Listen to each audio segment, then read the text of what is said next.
Hello everyone, welcome back to Govt Drish Lucent series part 39. Yes, we have come a long way and we are almost in the end of our modern history.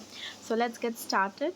Today we'll be knowing about the Royal Indian Navy. Let's get started with this. And as we can see, it was a ratings mutiny and the date was February 18, 1946. And that time Bombay ratings he used to work, and due to the flagrant racial discrimination and there was scarcity of food and there was even abuse when BC Dutt he was arrested and he was scrawled they quit India on the ship. And then on February 19, what happened? HMS Hindustan, he was in Karachi and he was also mutiny.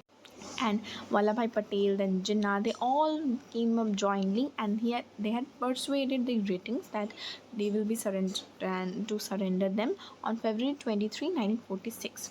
Then what happened? The events that took place, that Britishers for the first time they realized that there was nationalism awakening among the Indians, and even the armed forces were revolting. So they could not hold on India anymore. They could not hold their power on them. So then a cabinet mission was planned, and that was on March to June 1946.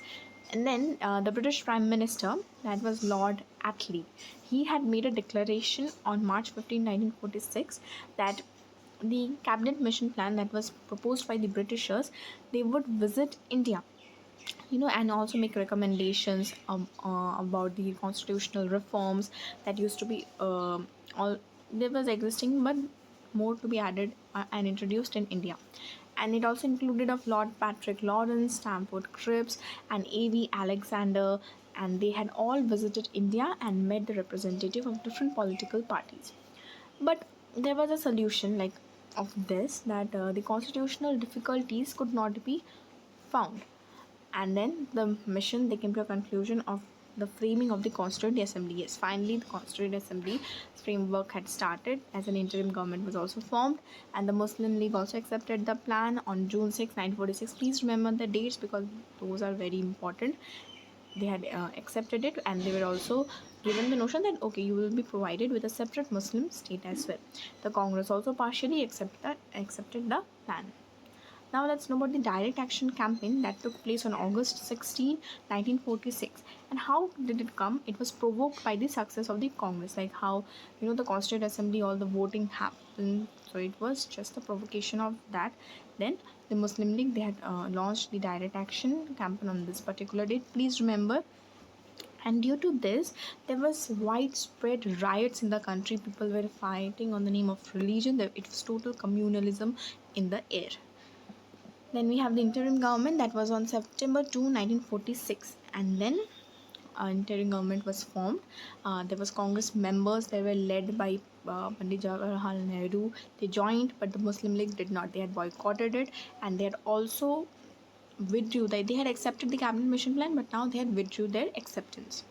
Please remember the date and who were the Congress members. Now the formation of the Constituent Assembly, very important. That was on December 9, 1946, and who was the president of that time? Dr. Rajendra Prasad. He was the president, and the Muslim League, they did not join this Constituent Assembly. Then we have the athletes announcement. It was on February 20, 1947. What happened? The British Prime Minister Attlee, they had announced that the British would withdraw from India by June 30, 1948, and then Lord Mountbatten would replace Wavell. Then we have the Mountbatten plan in March 1947. They had replaced Lord Wavell. Then we have also his another plan that was in June 3, 1947. Plan Balkan, they had abandoned this, and they had also offered the key, like what was the deadlock, political constitutional deadlock that was formed by the Muslim League that was formed. Then they had helped in revolving this deadlock and also formed the Constitution of India. Now Mountbatten's formula, what he had applied is that was to divide India, but also retain maximum unity. So what he did, he had come to the conclusion that only the Punjab and Bengal will be partitioned, and that will limited Pakistan, and that would emerge both the Congress and the League's position to make exceptions. Like in that, Muslim majority states were more, the Pakistan and Bengal. So Pakistan, they got involved with the half of Punjab, and Bengal got half of like present-day Bangladesh, but that was East Pakistan.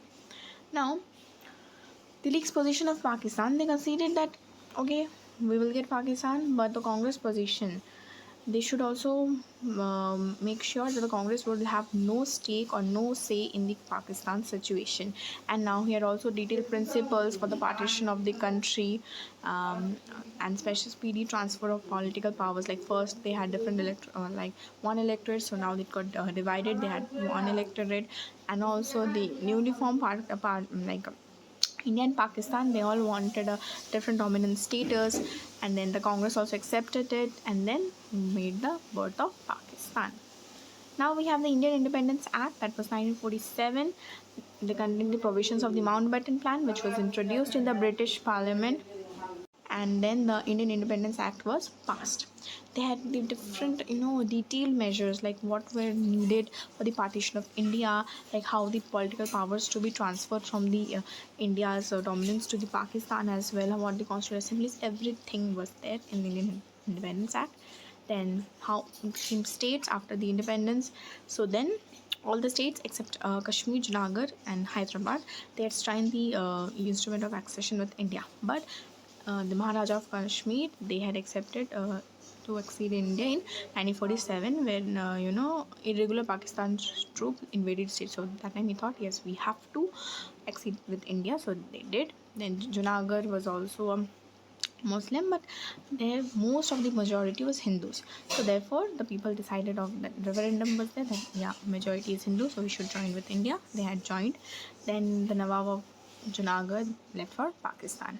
Then we have the Nizam of Hyderabad. He was also forced to accede under the Indian Union, but that was under the internal anarchy and military action against him. So he had finally agreed.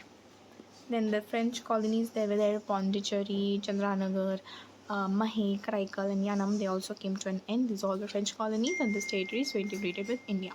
We have Portuguese colonies, that was Goa, Daman, Diu, Dadra, and Nagar Haveli.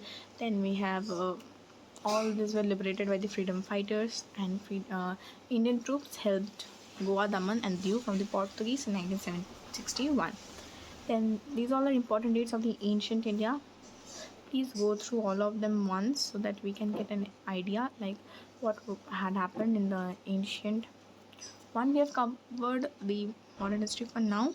Like we have got all the independence news. Now we will know about the importance of the modern and medieval in our next video. Till then, stay tuned and keep watching our videos.